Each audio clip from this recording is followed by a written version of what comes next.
Hello students, welcome to this session. In this session, we are going to learn our new chapter number 2, Microorganisms, Friend and Foe.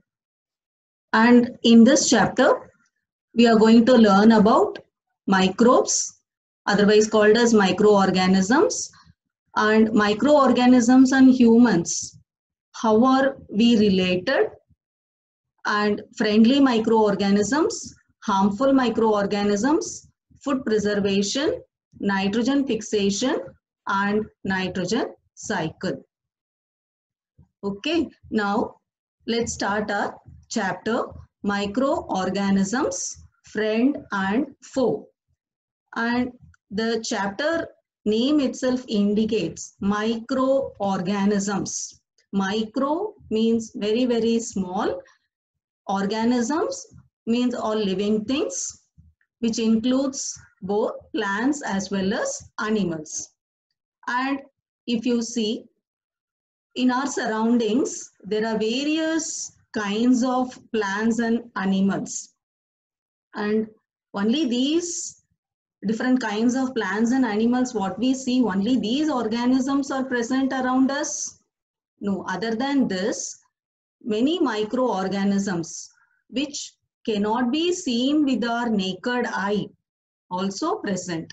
So children, living organisms around us which we cannot see with our naked eye are called as microorganisms, otherwise called as microbes.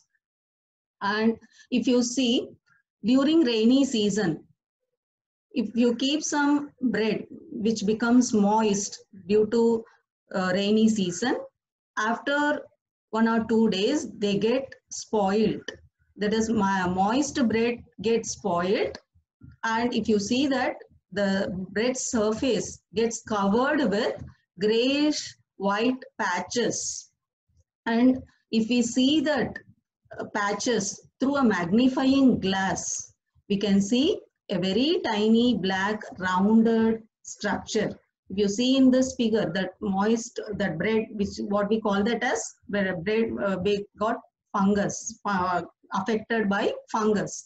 So this fungus is nothing but a microorganism. And if you see this black or grayish mold, this cotton like structure through magnifying glass, we can see the structure of fungus, what you can see in this figure like this. So these microorganisms. So now what are microorganisms? Organisms which we cannot see with our naked eye are called as microorganisms. Then how do we see that microorganisms?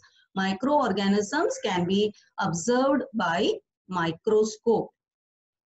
And to understand this, where microorganisms are present, if you take some moist soil from the field and put it in a beaker and pour water in it, after soil particles have settled, and if you take a drop of water and you observe it under a microscope, we can see a very minute organisms through that microscope.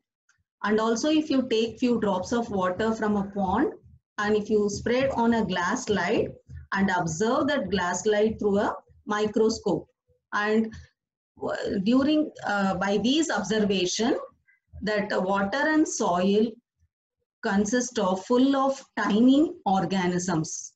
So even if you see that all tiny organisms, though they are not fall into the category of microbes, some microorganisms can be seen by our naked eye, even though they don't fall into microbes. These microorganisms or microbes are so small that cannot be seen with the unaided eye. Like some of these microorganisms, such as fungus that grows on bread, can be seen with the magnifying glass, and others cannot be seen with the help of microscope. That is why they are called as microorganisms or microbes. Understood, children? So microorganisms or microbes are very tiny, small organisms which cannot be seen with the unaided eye. If the microorganisms are little small, they can be either observed by magnifying glass, and if they are too small, they can be observed by microscope, and even if they are too small, even those cannot be seen with the microscope, they can be observed by electron microscope. Electron microscope magnifying the size of organism very big. So very two small tiny organisms which cannot be observed by microscope, what we call that as compound microscope, can be observed by electron microscope. And so now what we have till now what we understood is microorganisms are too small and are not visible to unaided eye. That is, with the help of some microscope or magnifying glass only we can see. And where do they live? They can live in all kinds of environment, ranging from ice cold climate to hot springs. See the climatic condition, extreme climatic condition also they can live. So they can live in all kind of environment, ranging from ice cold climate to hot springs and deserts to marshy lands. And microorganisms, they are found in air, water, and in the bodies of plants and animals. That is why we can say microorganisms are omnipresent. They found everywhere, and they found in air we breathe, water we drink, and even in our bodies, that is bodies of plants and animals also microorganisms are found. And they may be unicellular or multicellular. Unicellular, as you know, that organisms whose body is made up of a single cell. You know what is cell? Cell is a basic structural and fundamental unit of all living organisms. So if the organisms whose body is made up of only one cell, they are called as unicellular organisms, and sometimes microorganisms are multicellular also. So microorganisms are living organisms which cannot be seen with that naked eye, which cannot be seen with the unaided eye, are called as microorganisms. And now we will be learning about types of microorganisms. Microorganisms are mainly classified into 4 major groups, namely bacteria, fungi, protozoa, and algae. Again, types of microorganisms. Microorganisms are mainly classified into 4 major groups, namely bacteria, fungi, protozoa, and algae. And now we will be learning all these microorganisms one by one in a detailed manner. First, bacteria. Single cell bacteria are single celled, that is unicellular. They may be found in colonies. What do you mean by colonies? They may be found in groups, and they are found in different shapes. That is, either they can be in spherical shape, that are called as cocci. Spherical shaped bacteria are called as cocci. What do you mean by spherical? Round, circular shape, cocci. Rod shaped, somewhat elongated rod shaped structure, what do you call that as bacilli. Spiral shaped are called as spirillum, or comma shaped bacteria, what we call that as vibrio. So bacteria, they are single celled. They may be found in colonies or groups. On the basis of their shapes, again, they are of different types of bacteria we can tell. You can see here that labeling A and H. What you can see, the somewhat rod-shaped bacteria. What we call that as rod-shaped bacteria as bacillus, bacilli. And spherical shaped. See here labeling B, C and D in the figure. You can see that spherical, circular shaped bacteria, blue color, that is cocci. And spiral shaped. See, if you see here that labeling G and E, spiral shaped bacteria, what we call that as spirillum, name itself, spiral, spirillum. Rod shaped, bacilli. Spherical shaped, cocci. And see that F, comma shaped, and what we call that as vibrio. So again, bacteria based on shape, spherical shaped bacteria are called as cocci, or that is in singular we call that as coccus. Rod shaped called as bacilli, and singular we call that as bacillus. And comma shaped bacteria we call that as vibrio, and singular, in singular what we call that as vibrium. And spiral shaped bacteria, many spiral shaped bacteria, in plural we call that as spirilla, and in singular we call that as spirillum. So what are different shapes of bacteria till now we have learned? Spherical shaped coccus, rod shaped bacillus, spiral shaped spirillum, and comma shaped what we call that as vibrium or vibrio. And so first microorganism, first classification of microorganism we have learnt about bacteria. Now pass on to next group of microorganism. What do you call that as? Fungi.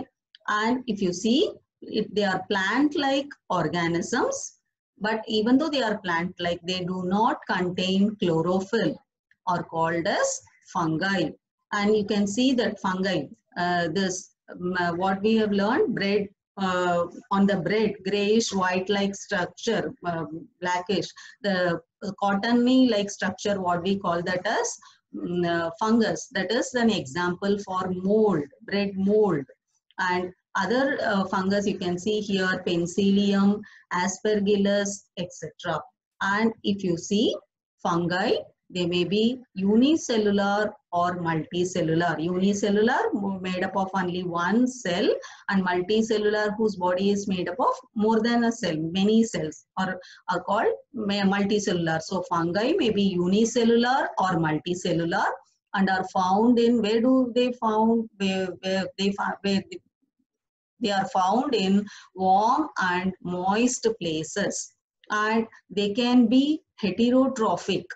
As they do not contain chlorophyll, they cannot produce their own food. So organisms which can produce their own food, what are they called as? Autotrophs. As fungus, they do not contain chlorophyll.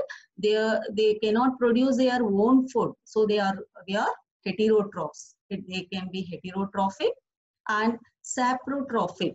What do you mean by saprotrophic? They take nutrition from dead and decaying organisms. They take nutrition from dead and decaying organisms, are called saprotrophs. Or they may be parasitic. What are parasites? They depend on host organisms or parasites. So come on the basis of this. So fungus, they can be heterotrophs, again different types. They can be saprotrophs or parasites. And the common examples you can see is yeast and mushroom, mold. So mushroom, where do we see mushroom? They depend on host, so we can tell they are parasitic. And mold, they get nutrition from dead and decayed organisms or matter, so mold. And yeast, they cannot produce their own food. They take nutrition, they depend on other organisms. So they are heterotrophic. So fungus can be heterotrophic, saprotrophic, or parasitic. Common examples, what we have learned is yeast, mushroom, and mold. Now, our next group of microorganism, protozoa. This unicellular organisms, protozoans, they are microscopic, means they are made up of single cell. So we call that as unicellular. And microscopic organisms similar to animals. So if fungus, what we have learned, they are similar to plants. And here protozoans, they are similar to animals. They are unicellular and they can move to capture food and are heterotrophic. So as we know that they cannot produce their food, they depend on other for their food. So they are heterotrophic and mostly aquatic. Mostly they found in water.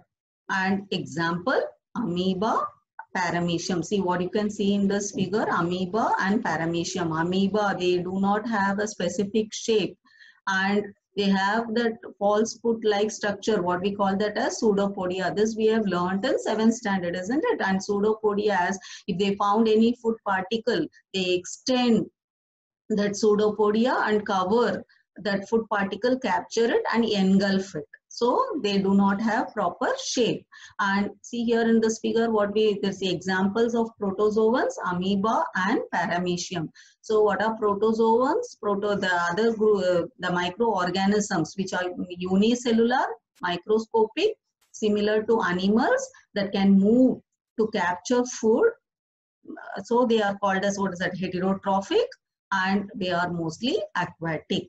Example, amoeba, paramecium, and you can tell euglena, etc.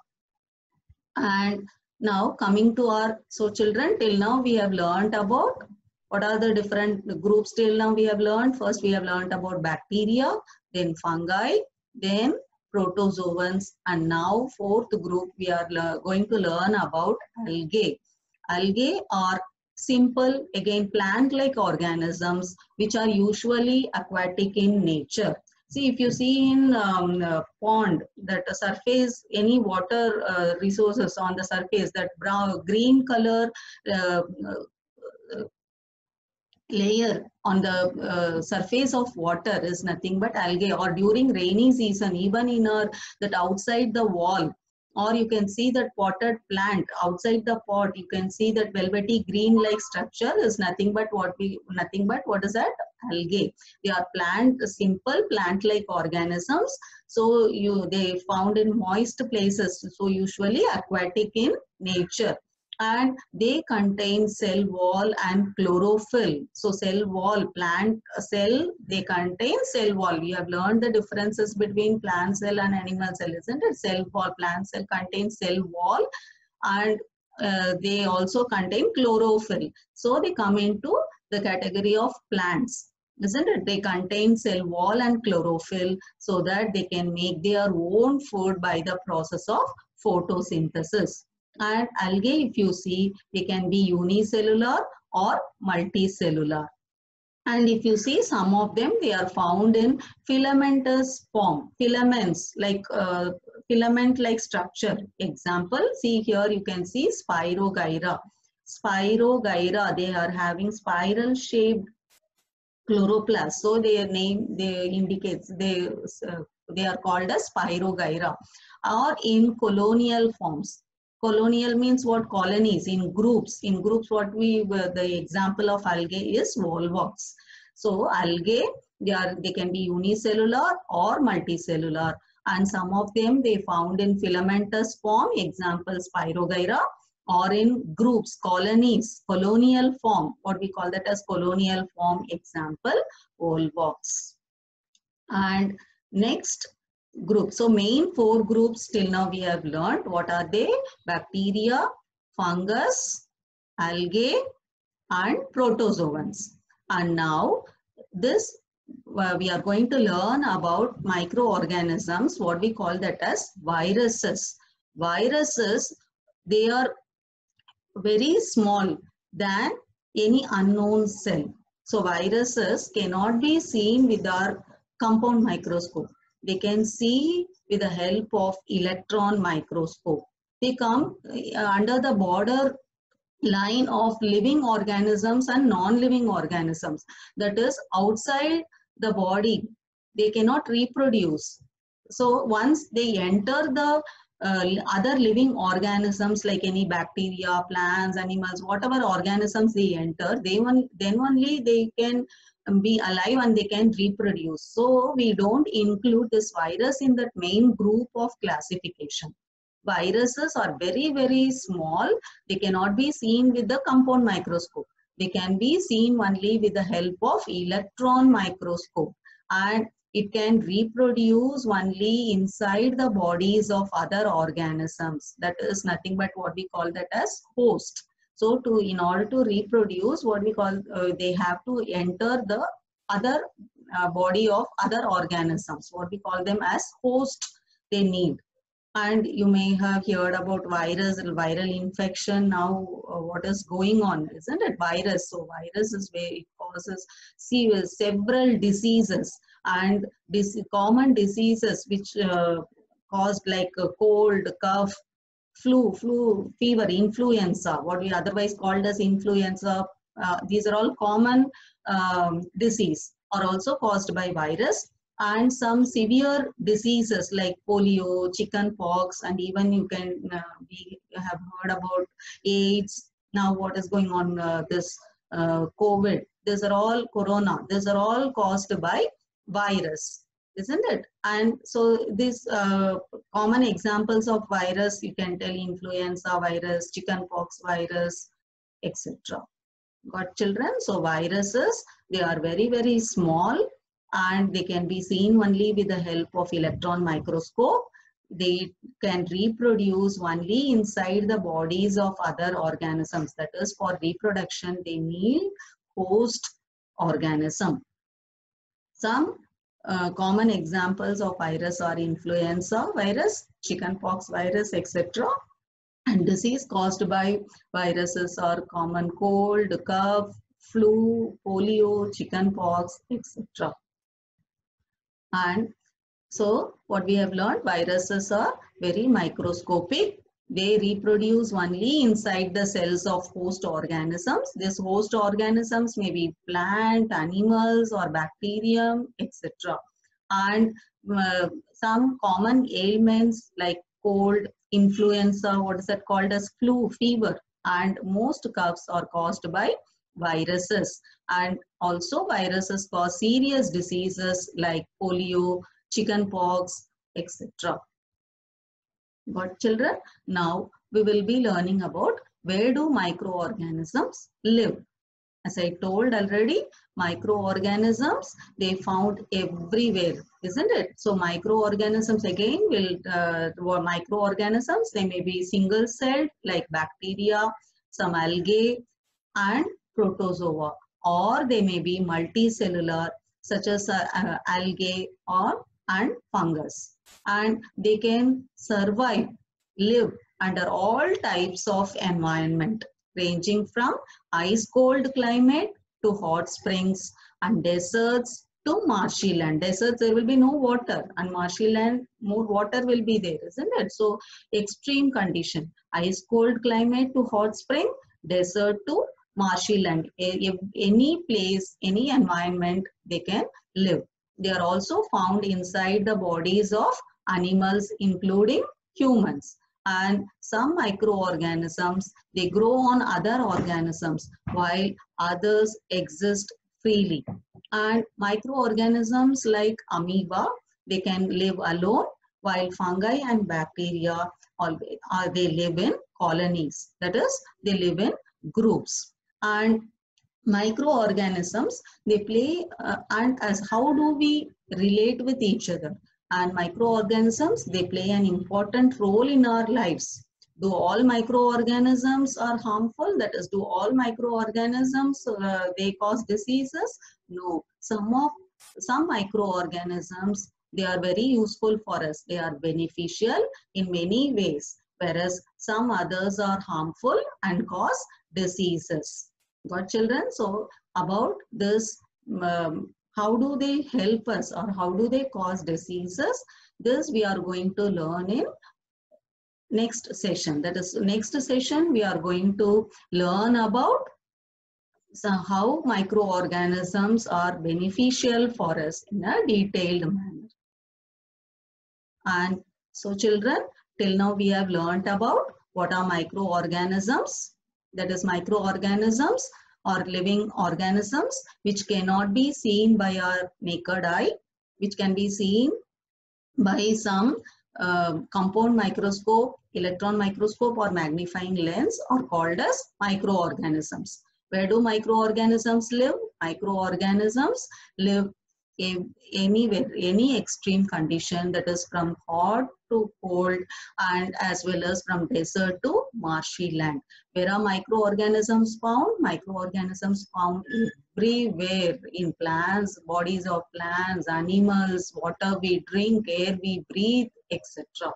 And then we have learnt about different types of microorganisms such as bacteria, fungi, protozoa, algae, and then last we have learnt about viruses.